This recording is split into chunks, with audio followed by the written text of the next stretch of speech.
How can it be done online? Okay. You know, at present you have an idea about diagnosis means something should be taken out from the body or scanned inside the body. You have this idea of diagnosis. But do you know you diagnose every moment the moment when you are talking to somebody else? भाई उसका mood कैसा है? हाँ, अभी ठीक है बोलना कि नहीं बोलना है ना? तो आप भी डायग्नोसिस कर रहे हैं. You are judging people, yes or no? You are doing diagnosis. है ना? So एक चीज आपको बताऊं, बड़ी मजेदार चीज. So when you pull out some sugar level, है ना, ब्लड निकाल के शुगर लेवल बताते हैं.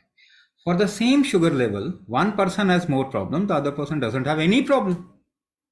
Do you know this happens. एक ही चीज के लिए किसी को बिल्कुल भी प्रॉब्लम नहीं है और किसी को बहुत ज्यादा problem. And over and above ऐसी बहुत सारी चीजें which can not be diagnosed with the current kind of diagnosis. How much we can know about the body by the current diagnostic system? Not even 1%. Not even 1%. तो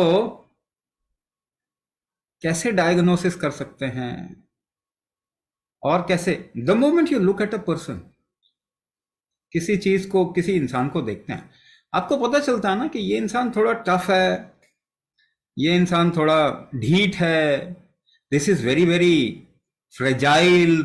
आप अपने बच्चों के बारे में जानते हैं कि नहीं? ये बहुत सेंसिटिव है ना, जानते हैं ना, ये तो कुछ भी झेल लेगा. या मेरी बेटी बहुत सेंसिटिव है किसी चीज को, उसको क्या बोलना है क्या नहीं बोलना आप भी जानते हो.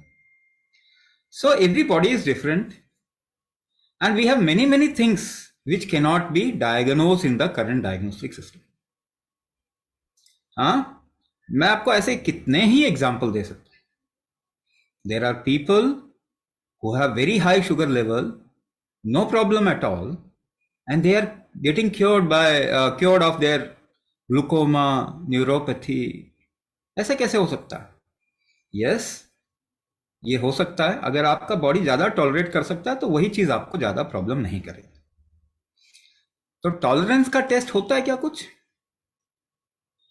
नहीं, टॉलरेंस का टेस्ट तो कोई होता ही नहीं है. तो अगर आप केवल शुगर लेवल को टेस्ट कर रहे हो मगर टॉलरेंस, झेलने की क्षमता नहीं टेस्ट कर रहे, तो कभी आप गलत भी अटैक कर दोगे ना बंदे को कि इसको डायबिटीज है, जबकि उसको कोई सिम्टम नहीं है. केवल आपने शुगर लेवल टेस्ट करके टैग कर दिया, जबकि वो शुगर लेवल उसके लिए प्रॉब्लम नहीं कर रहे. तो क्या उसका शुगर लेवल कम करना अच्छा होगा बुरा होगा? एक्चुअली बुरा होगा.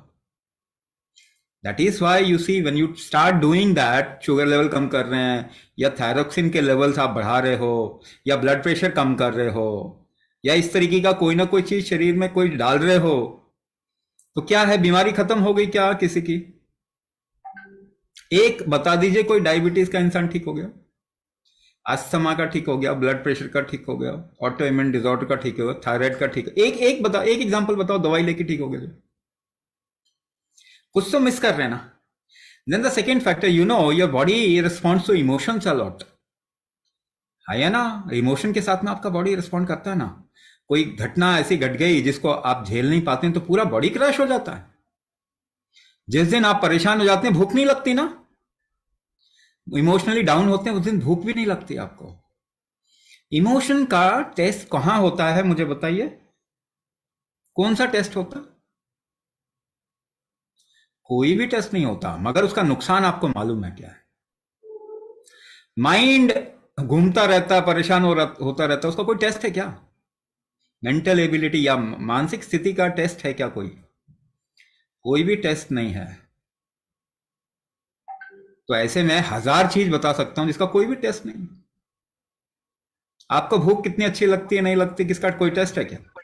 आपको भोजन खाने में मजा आता नहीं मजा आता, इसका कोई टेस्ट है क्या? आपको काम करने की जो इच्छा है, कितनी इच्छा है, क्या काम करने की इच्छा है, इसका कोई टेस्ट है क्या? अगर आप देखेंगे तो टेस्ट कितनी चीजों का है? अगर 100 चीजें चाहिए तो उसमें एक ही चीज का टेस्ट है, 1%. Not a very reliable thing and we are not getting result. ये टेस्ट रिलायबल भी नहीं है, हमको रिजल्ट भी नहीं मिल रहा। ऑस्टियोपोरोसिस ठीक हो गया कोई कैल्शियम खाने से, बताओ। ऑस्टियोआर्थराइटिस ठीक होगी किसी की, बता दीजिए। ऑटो इम्यून डिसऑर्डर ठीक हो गया किसी का, आप बता दीजिए। नाम तो आपने बहुत सारे सुने होंगे, ग्रीको रोमन शब्द नाम रख दिया, मगर ठीक होता है क्या?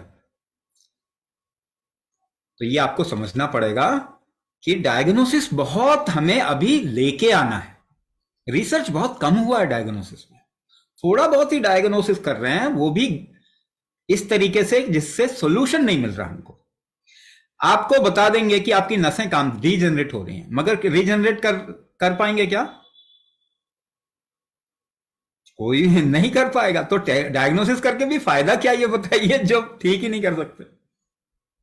अब आते हैं बात कि क्या हम आपको करने के लिए बोलते हैं जिससे डायग्नोसिस करते हैं, है ना। ऐसी बहुत सारी चीजें हैं जिसका हम डायग्नोसिस लेके आ रहे हैं, उस पर रिसर्च चल रहा है, हम क्वांटिफाई भी करेंगे इन सबको। अभी हम क्या कहते हैं, सपोज कीजिए एक एग्जांपल दे रहा हूं और आपकी प्रॉब्लम से मैं कोरिलेट करूंगा, ठीक है ना। आपकी प्रॉब्लम से बताऊंगा कि ये कैसे ठीक हो। आपका न्यूरोमस्कुलर स्केलेटल प्रॉब्लम जो है, आर्थराइटिस, है ना, ड्रॉप फुट, या फिर नसों के साथ में जो भी इश्यू है, myasthenia gravis, lock jaw, frozen shoulder, ऐसे नाम सुना है आपने। और ऑटो इम्यून डिसऑर्डर, रिमेटाइड कहते हैं इसको, या मसल के साथ में कोई इश्यू है। तो ये जितनी भी इश्यूज हैं कि कहां से आ रही हैं, मेटाबॉलिज्म से आ रहा है। यानी कि आपके शरीर में कोई चीज आपके टिश्यूज में कैसे कन्वर्ट, आप घुटने खराब हो गए जी, घिस गए जी, क्या दोबारा नहीं बनते थे, आज ही घिस रहे हैं।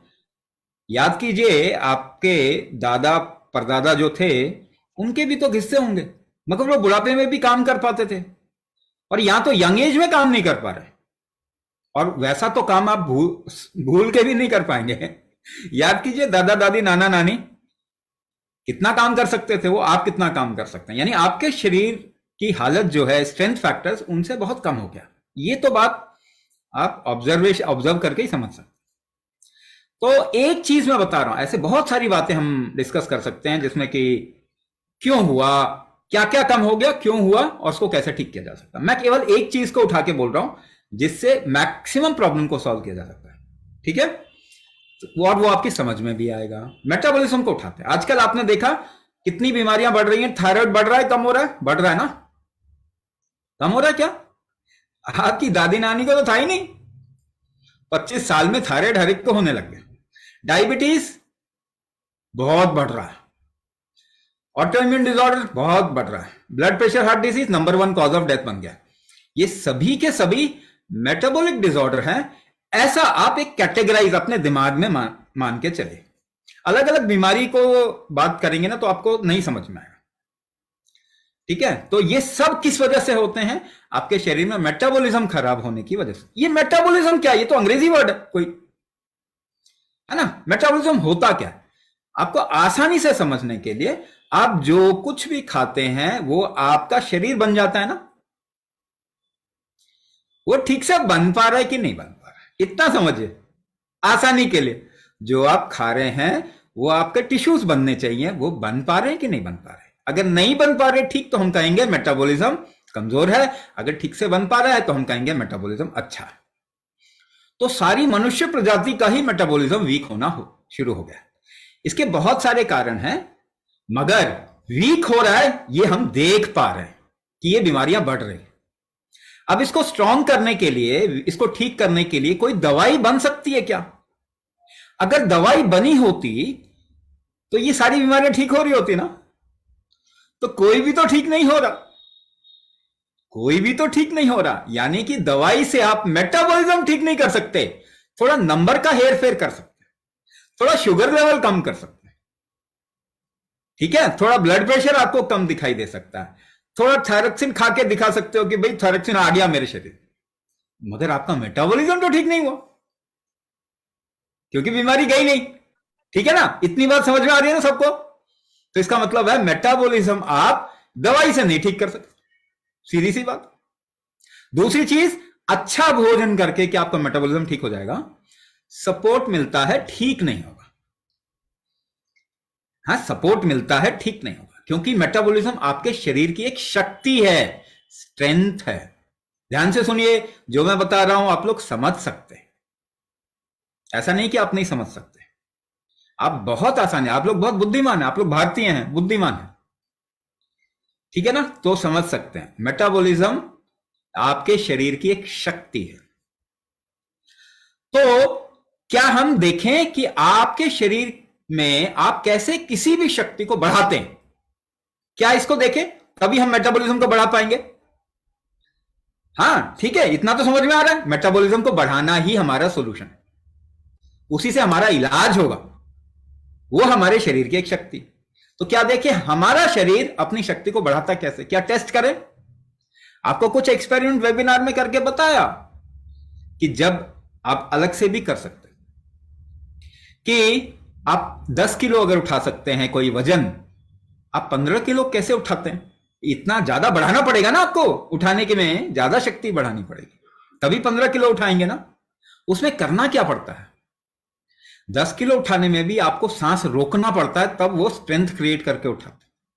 15 किलो में ज्यादा रोकना पड़ता है, हाँ या ना, ट्राई करके देखो, है ना, ऐसे उंगलियों को फंसा के देखो जरा, अगर हम खींचें, ये ज्यादा खींचना पड़े तो क्या करना पड़ता है, अंदर सांस रोकनी पड़ती, ज्यादा खींचे सांस रोकना पड़ता, ज्यादा धक्का दें, ज्यादा धक्का देना चाहे सांस रोकना पड़ता, उछलेंगे सांस रोकना पड़ेगा, अगर गिरेंगे ऊपर से सांस रुक जाएगी, चेयर से भी उठते हैं तो सांस रोकते हैं ना, सांस रोक लिया जरा सा।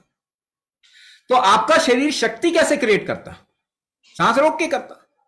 Walking, jogging, yoga, Zumba, aerobics, climbing staircases, doing house hold work, घर में कामकाज करना, डांस करना, नृत्य करना, शरीर को किसी भी तरीके से आप हिलाते हैं, अलग अलग अनुपात में सांस रोक के ही कर पाते हैं। तो अगर आपका शरीर ठीक से एक्शन नहीं कर पा रहा, काम नहीं कर पा रहा, तो क्या क्षमता कमजोर हो गई आपकी, सांस रोकने की क्षमता कमजोर हो गई, सांस रोकने की क्षमता कमजोर हो गई। तो अगर आपको मेटाबॉलिज्म बढ़ाना है तो क्या करना पड़ेगा, और वीक क्या है, सांस रोकने की क्षमता वीक है, उसको बढ़ाना पड़ेगा, सीधी सी बात। ये तो आप नहीं कर रहे कहीं पर भी, आप दवाई खा के नंबर को थोड़ा मैनिपुलेट करने की कोशिश कर, मगर अपनी बॉडी की जो मूलभूत शक्ति है उसको तो नहीं बढ़ा रहे, तो इलाज तो कर ही नहीं रहे अपना। कहने का मतलब आपको जितनी भी प्रॉब्लम है उसका इलाज क्या है, एक एग्जांपल लेके बताया कि मेटाबॉलिज्म ठीक कर लीजिए, इलाज हो जाएगा। आपके घुटने में रीजनरेशन होगा, आपकी नसों का रीजनरेशन, क्या न्यूरो रीजनरेशन होता, 100% होता। पहले तो ये एलोपैथी मानती नहीं थी इस बात को, आजकल कहती है न्यूरोप्लास्टिसिटी, नाम दे दिया एक और अलग, कहते हैं हाँ जी हो जाता। पहले तो नहीं मानते थे, पहले तो कहते थे जेनेटिक्स ठीक नहीं होता, जीन्स ठीक नहीं होता, अब कहते हैं हाँ जी ठीक हो जाता, 99% ठीक हो जाता। मगर उनको ये नहीं मालूम कैसे होता है, मैं आपको बता रहा हूं। एपीजेनेटिक ट्रिगर आपके शरीर का जेनेटिक्स ठीक करने का भी आयाम जो है कुंभक है, आपके कर्म का आयाम भी कुंभक है, कुंभक से ही कर्म होता। तो आपकी शक्तियां जो है ना, जो भी शक्ति है शरीर में, उसका मूलभूत फंक्शनल तरीका क्या है, सांसों को लेके सिर्फ बताया मैंने, ये कुंभक है।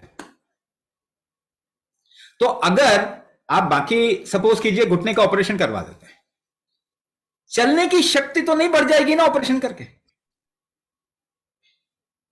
आपने एक चीज ही चेंज। और ये एग्जांपल सभी आप उन सबसे पूछ लीजिए जिनके घुटने खराब है और उन्होंने घुटने रिप्लेस करवा लिए। अटल बिहारी वाजपेयी सबसे बड़े एग्जांपल है, पहले चल भी पाते थे, घुटने रिप्लेस कराए तो कुर्सी पे आ गए क्योंकि आप घुटना तो रिप्लेस करा सकते हैं ये, लेकिन वो शक्ति जिससे आप चलते हैं वो तो नहीं बढ़ाया आपने, बल्कि घुटना रिप्लेस करके कोई नई चीज आ गई, शरीर तो उसको एक्सेप्ट ही नहीं करता ठीक से। और वो शक्ति क्या है, वो कुंभक शक्ति। तो आप कोई भी इलाज कराएं, वो मैनेजमेंट ही है, इलाज तो तब होगा जब आपके शरीर की मूलभूत शक्ति बढ़ेगी। अब मेटाबॉलिज्म बढ़ेगा तो रीजनरेशन भी होगा। तो क्या ये चीजें ठीक हो जाती हैं? हाँ जी ठीक होती है, हमारे पास में लोग हैं ना, ड्रॉप फुट ठीक हो गया, माइस्थीनिया ग्रेविस ठीक हो गया, फ्रोजन शोल्डर ठीक हो गया, स्लिप डिस्क ठीक हो गया, ऐसे ऐसे नाम नाम नाम नाम नाम आपने सुने होंगे, कोई पप्पू चप्पू टप्पू करके कुछ और नाम रख दो, इनका क्या फर्क पड़ता है? इंपॉर्टेंट चीज क्या है, तो ठीक करना है ना। या नाम सुना के किसी को अपने आप को इंटेलिजेंट दिखाना है? इलाज करना है ना। इलाज तो एक ही तरीके से होगा, इलाज तो एक ही तरीके से होगा जब आपके शरीर की वो शक्ति, चाहे वो मेटाबॉलिज्म की शक्ति हो, चाहे वो मूवमेंट अपने शरीर को इस्तेमाल करने की शक्ति हो। आपके शरीर में 6 मूलभूत शक्तियां होती है अगर कैटेगराइज करें तो, जिसको हम अलग अलग नाम से जानते हैं, मगर आपकी ट्रेनिंग नहीं है इसके अंदर, मैं फिर भी बताता हूं। देह बल, दोष बल, धातु बल, अग्नि बल, मनोबल, ओजस बल। 6 शक्तियां बताई। ये 6 स्टेप ऑफ मेटाबॉलिज्म है आपके शरीर के अंदर, और इससे 7 अलग अलग तरीके के टिश्यू बनते हैं। रस, रक्त, मांस, मेद, अस्थि, मज्जा, शुक्र। तो मेटाबॉलिज्म ठीक करेंगे तो रीजनरेशन होगा आपके बॉडी में। जो आप घिस गए हैं वो दोबारा रीजनरेट हो पाएंगे। क्या वो 100% हो जाएंगे? नहीं, एज के हिसाब से वो जरूर उसमें थोड़ा कमी, थोड़ा ज्यादा ऐसा रहता है। यंग में ज्यादा होगा, थोड़ा एज में थोड़ा कम होगा, मगर आपको कोई प्रॉब्लम नहीं आए तो क्या परेशानी है? आपकी प्रॉब्लम ठीक होनी चाहिए ना। ऐसा तो नहीं है 80 साल की उम्र में आप 16 के बनने चाहते हैं, तब तो फिर गलत, दिमाग ही गलत है। 80 साल की उम्र में आप किसी पे डिपेंडेंट नहीं होने चाहिए, कोई बीमारी नहीं होनी चाहिए आपके अंदर, आपकी लाइफ और सुंदर हो जानी चाहिए। ऐसा होना चाहिए ना। ऐसा तभी होगा जब ये मेटाबॉलिक प्रोसेस जो आपका शरीर में वीक हो गया है, जो आपकी कार्य करने की क्षमता, ये 6 बल कमजोर हो गए हैं, ये ठीक होंगे तभी हो पाएगा। इसके अलावा कोई चारा नहीं है। मैं आपको बताऊं कि आपको अगर किसी को डायबिटीज है तो उनका न्यूरोमस्कुलोस्केलेटल प्रॉब्लम ठीक हो जाएगा? नहीं होगा ठीक। डायबिटीज ठीक करनी पड़ेगी, मेटाबॉलिज्म ठीक करना पड़ेगा। तो कुंभक करेंगे, डायबिटीज भी ठीक होगी, न्यूरोमस्कुलोस्केलेटल प्रॉब्लम भी ठीक होगी, आपकी लाइफ बहुत सुंदर होगी। तो ये जरूर करना चाहिए, बाकी आप जो मर्जी करो।